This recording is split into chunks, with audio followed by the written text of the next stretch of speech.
Olá, seres! Eu espero que todos vocês estejam muito bem! Chegamos com nossas revisões para o vestibular da UniOeste. Teremos 3 momentos. Coloquei a UniOeste 1, teremos a UniOeste 2 e a UniOeste 3. Então acompanhe essa nossa playlist revisões UniOeste, uma instituição que eu tenho muito carinho, estudei boa parte da minha vida nessa universidade. Eu espero que você também consiga sua vaga nessa instituição.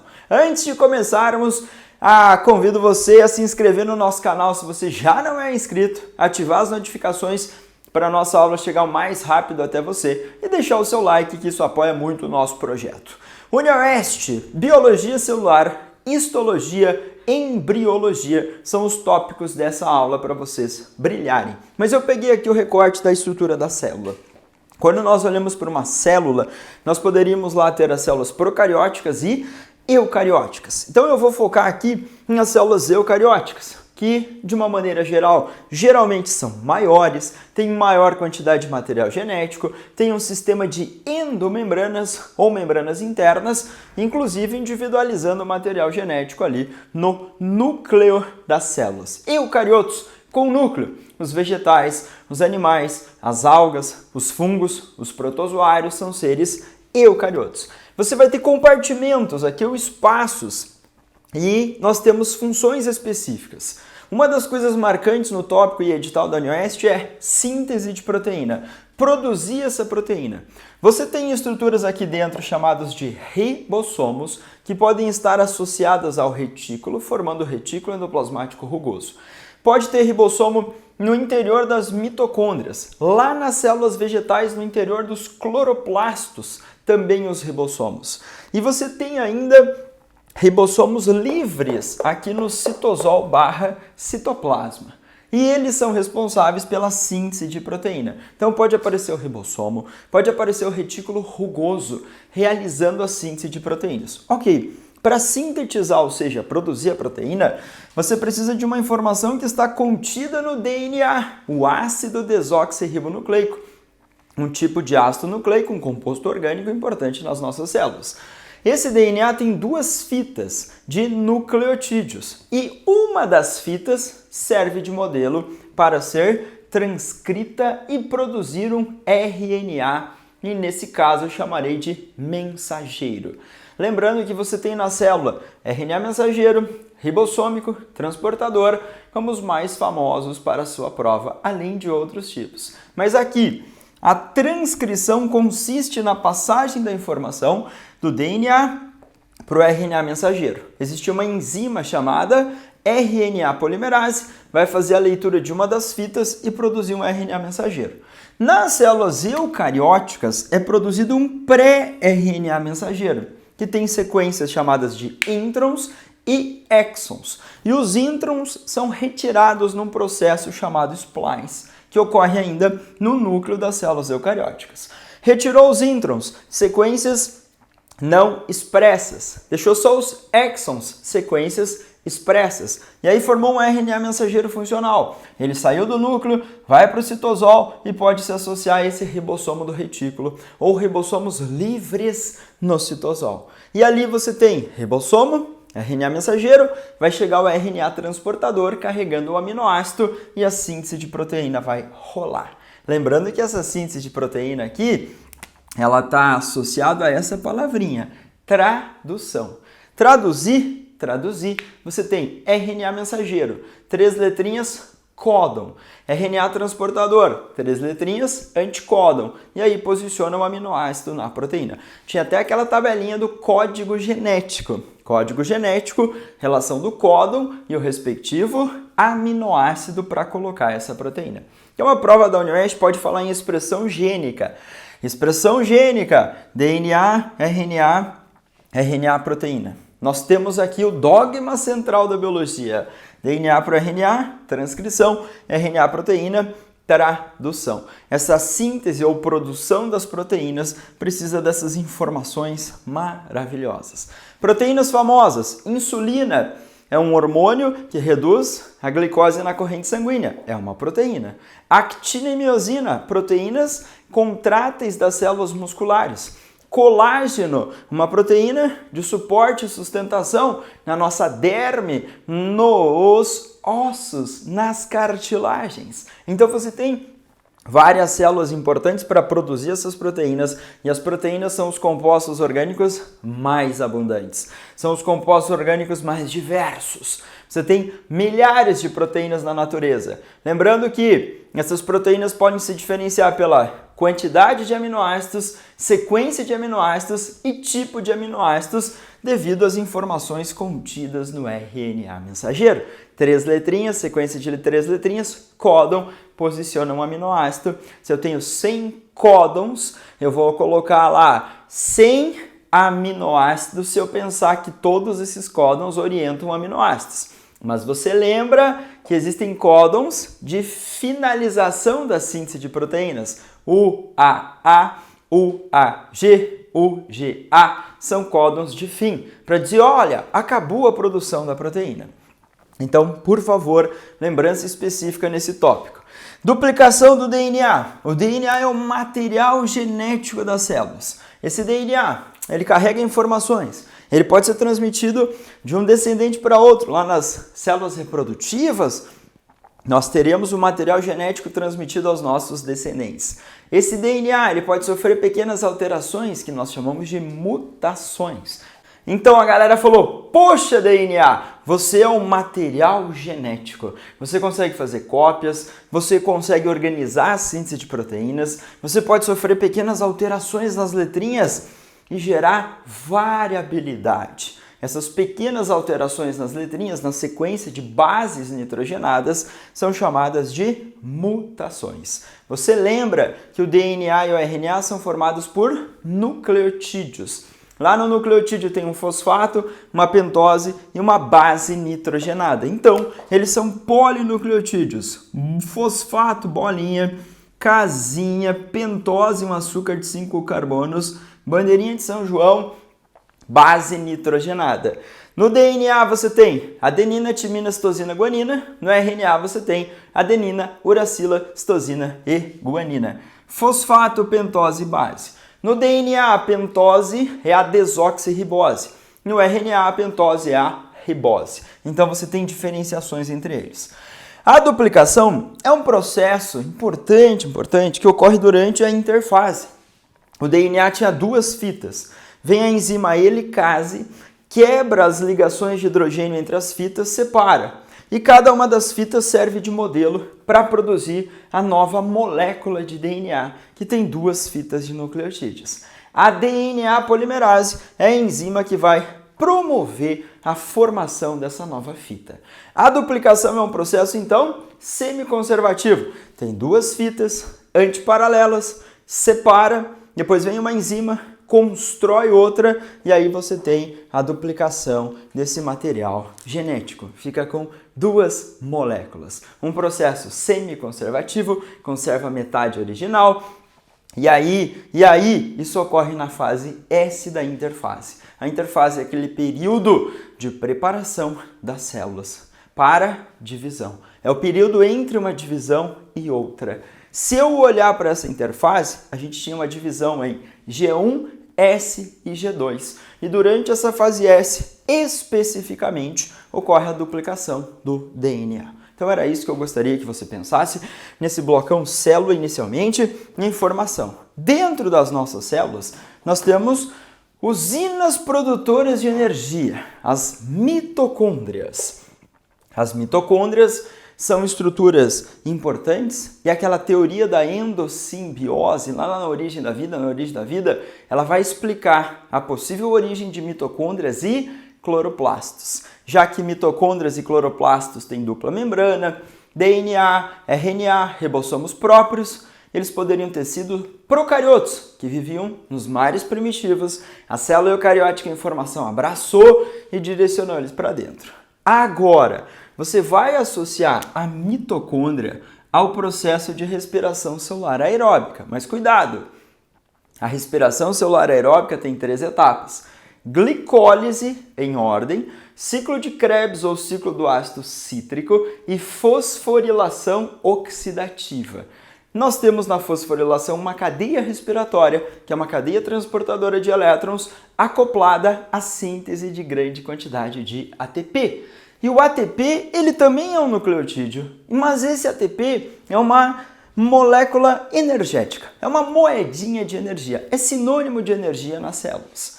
Se você olhar para a respiração aeróbica, 3 etapas. A glicólise, primeira etapa da respiração celular aeróbica, ocorre nesse espaço que é o citosol e aloplasma, citoplasma. É fora da mitocôndria a ocorrência da primeira etapa. Ciclo de Krebs ou ciclo do ácido cítrico na matriz mitocondrial, no espaço interno dessa mitocôndria. E a terceira etapa, a fosforilação oxidativa, que tem a cadeia respiratória, a produção de grande quantidade de ATP, vai ocorrer na membrana interna das mitocôndrias. Então, não esqueça, respiração aeróbica. A primeira etapa, a glicólise, ela acontece se existir ou não oxigênio. Agora, as duas outras, o ciclo de Krebs e a fosforilação, só ocorrem se tiver oxigênio disponível. Faltou oxigênio nas células musculares, por exemplo, numa atividade física intensa. Opa, partiu realizar a fermentação. E a fermentação que ocorre nas células musculares, nas nossas hemácias, é uma fermentação chamada láctica. Ali nós teremos uma glicólise, que é a quebra da glicose, e depois o piruvato vai receber os hidrogênios e a gente vai ter a produção do ácido lático. Nos fungos existe uma fermentação chamada alcoólica. Então eles têm um conjuntinho de enzimas diferentes e aí eles conseguem produzir etanol, o álcool, durante a nossa querida fermentação. Aí a fermentação é chamada de alcoólica. Mas eu quero que você lembre que a respiração e a fermentação são mecanismos de degradar compostos orgânicos, produzir ATP, sinônimo de energia em nível celular. Fotossíntese e quimiossíntese são mecanismos de produção dos compostos orgânicos. Então a gente vai ver produção desses compostos na fotossíntese. Fotos, luz. Então a energia luminosa, luz, acertando as folhinhas da planta. E aí você tem lá no interior da célula vegetal, cloroplastos. Nos tilacoides, que são bolsias mais no interior, ocorre a fase clara da fotossíntese na membrana do tilacoide. Dentro do cloroplasto tem um espaço chamado estroma, e no estroma a fase escura da fotossíntese. Lá na fase escura existe o ciclo de Calvin-Benson, ciclo das pentoses para a produção dos compostos orgânicos. Então você vai dividir a fotossíntese em 2 etapas. Fase clara, que depende de luz, que ocorre nos tilacoides. Fase escura, que não depende de luz, que ocorre no estroma. Durante a fase clara, ocorre a quebra da molécula de água, a fotólise da água e a liberação do oxigênio para a atmosfera. Lá na origem da vida, essa liberação de oxigênio foi essencial para as mudanças na atmosfera. E aí, boa parte dos micro-organismos que eram anaeróbicos foram extintos, não toleravam o oxigênio. Mas aí, permitiu que os aeróbicos sobrevivessem e depois mudassem constantemente o cenário desse planeta maravilhoso. Então a fotossíntese oxigena, quebra a molécula de água, libera o oxigênio para a atmosfera e a gente consegue utilizar.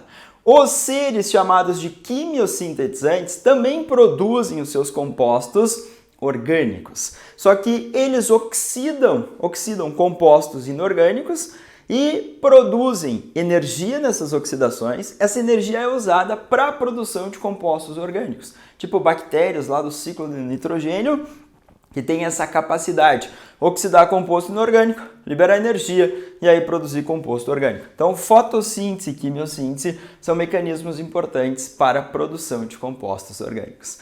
A fotossíntese pode acontecer em plantas ou vegetais, nas algas, e também existem bactérias, cianobactérias fotossintetizantes. A quimiossíntese aí é marcadamente na vida desses seres procariotos, as bactérias. E para encerrar, o blocão embriologia / histologia. Nesse blocão / embriologia, nós temos encontro do gameta masculino e feminino, fecundação ou fertilização. Formou a célula ovo ou zigoto.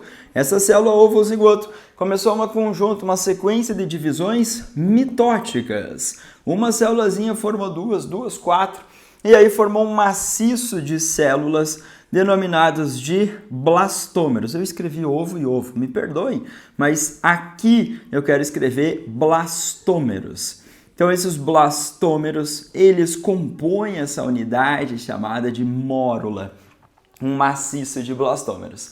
As células continuam a se dividir e começam a se diferenciar, e aí vão formar uma bolinha oca. Esse espaço aqui é chamado blastocele. Essa camadinha é do trofoblasto. E aqui nós temos o embrioblasto. Eu, você e eu viemos dessa massinha de células chamada de embrioblasto.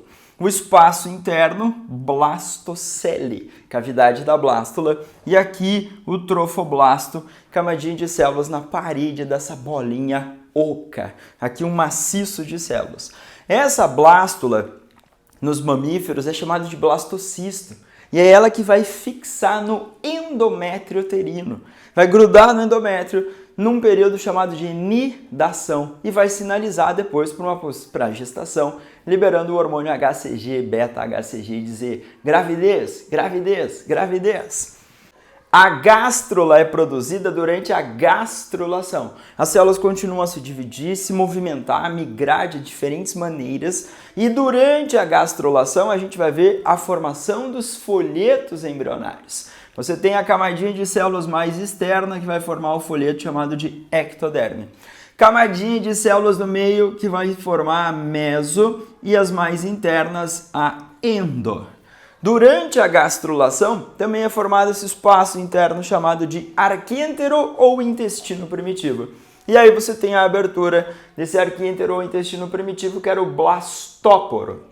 E se eu olhar para a gástrula, essa migração de células vai formar os futuros eixos corporais dos animaizinhos. Lado direito, esquerdo, ventre e dorso. Obviamente pensando nos animais que têm simetria bilateral. Então, durante a gastrulação, folhetos embrionários formados, arquêntero.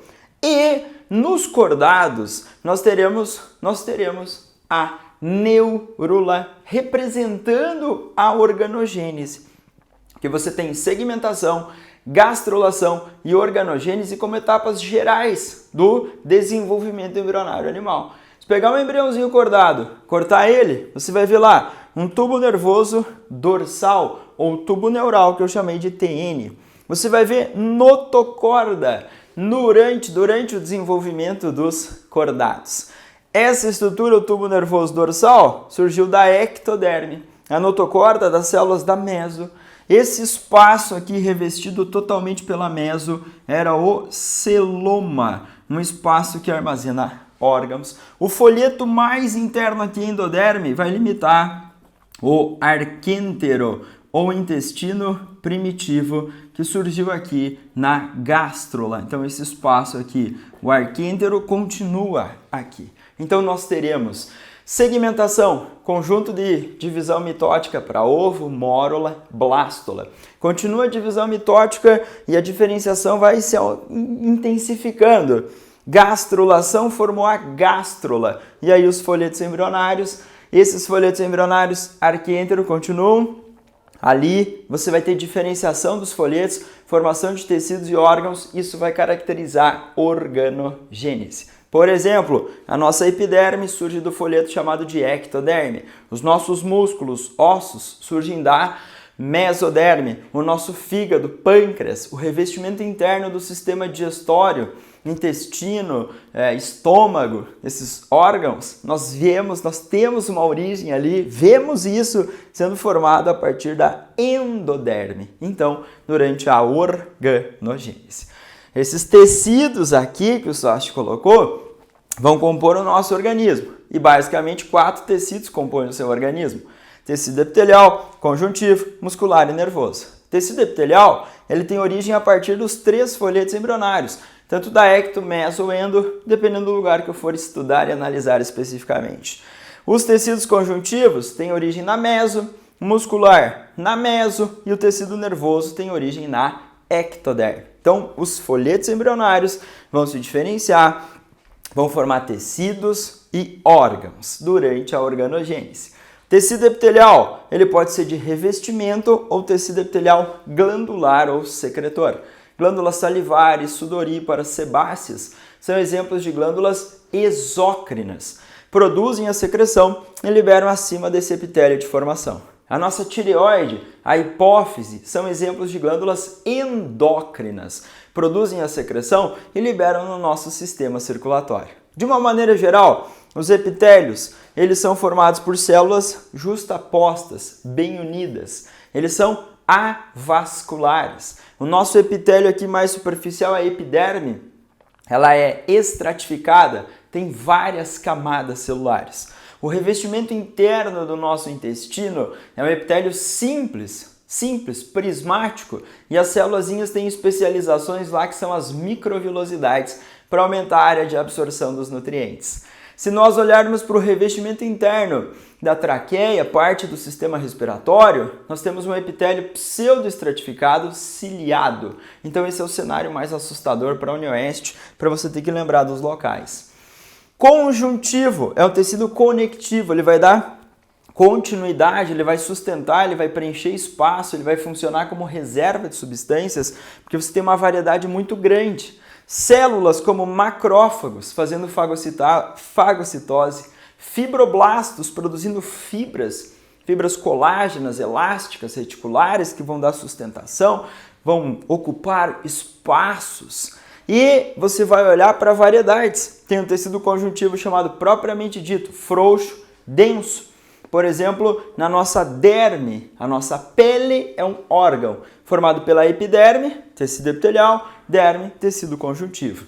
E além disso, existem tecidos conjuntivos de propriedades especiais, como o adiposo. Tem uma célulazinha chamada adipócito que armazena os triglicerídeos, as gordurinhas, uma reserva importante, um isolante térmico importante, cartilaginoso e ósseo, tecidos de sustentação, as cartilagens mais flexíveis, células como os condroblastos, condrócitos, condros, cartilagem. E lembrando que geralmente os tecidos conjuntivos são vascularizados, ou seja, tem vasos sanguíneos, mas o tecido cartilaginoso é um tecido avascular. Os epitélios também são tecidos avasculares, mas geralmente os conjuntivos vascularizados. Tem vaso sanguíneo no tecido ósseo, Sochi? Sim! O nosso tecido ósseo tem uma parte compacta, uma parte esponjosa. No tecido ósseo a gente vê sim vasos sanguíneos, linfáticos, terminações nervosas. Tem uma parte de matriz, o espaço entre as células, uma parte orgânica, formado principalmente por fibras colágenas, e inorgânica, formado por sais de cálcio, fósforo, e essa parte inorgânica dá rigidez ao tecido ósseo. Geralmente ossos associados a músculos para garantir movimento. Músculo liso, estriado cardíaco, estriado esquelético. Esse último, o mais comum, direto ou indiretamente ligado ao nosso esqueleto. Fibras cilíndricas, alongadas, com vários núcleos na região periférica da célula. E estrias marcantes, formando miofibrilas. E se eu abrir uma miofibrila, eu vou ver o sarcômero ou miômero. E lá no sarcômero ou miômero, actina e miosina, as proteínas contráteis mais famosas para a execução dos movimentos corporais. Controlando todo esse funcionamento, tecido nervoso. As células mais famosas são os neurônios, mas não são as únicas. Os neurônios têm lá dendritos, que são esses fiozinhos que recebem os estímulos, o corpo celular, a porção que tem o núcleo e boa parte das outras organelas, e aí esse eixo mais alongado chamado de axônio, que vai conduzir o impulso nervoso. Nesse axônio de muitos neurônios existe mielina, um isolante elétrico que acelera a velocidade de transmissão desse impulso. Lá no finalzinho dos neurônios, muitas moléculas químicas de neurotransmissores. Então os neurônios, eles podem manter aquela comunicação chamada sinapse. E essa sinapse pode ser química, porque você tem a participação e liberação de mensageiros chamados de neurotransmissores. Dendrito, corpo celular, axônio, o sentido de condução desse impulso nervoso. Uma informação que vai viajar ao longo dos neurônios até a porção final, o telodendro, e liberar esses neurotransmissores. Para eu mexer o meu dedinho, eu planejo isso, o neurônio libera a acetilcolina, o neurotransmissor, lá na célula muscular, sinalização para a contração do músculo estriado esquelético. Esse era o SOST na versão 1 para UniOeste. Eu espero que vocês tenham entendido. Se você não é inscrito ou inscrita no nosso canal, inscreva-se, deixe seu like, ative as notificações para o mais rápido chegarmos até você. Para você que só faz o seriado 1, boa prova, tomara que domingo dê tudo certo e você faça a melhor prova da sua vida. Para você que vai fazer o vestibular geral, aguardo você no nosso próximo vídeo, UniOeste 2, para a gente brilhar nessa prova. Abração e boa prova para todos vocês!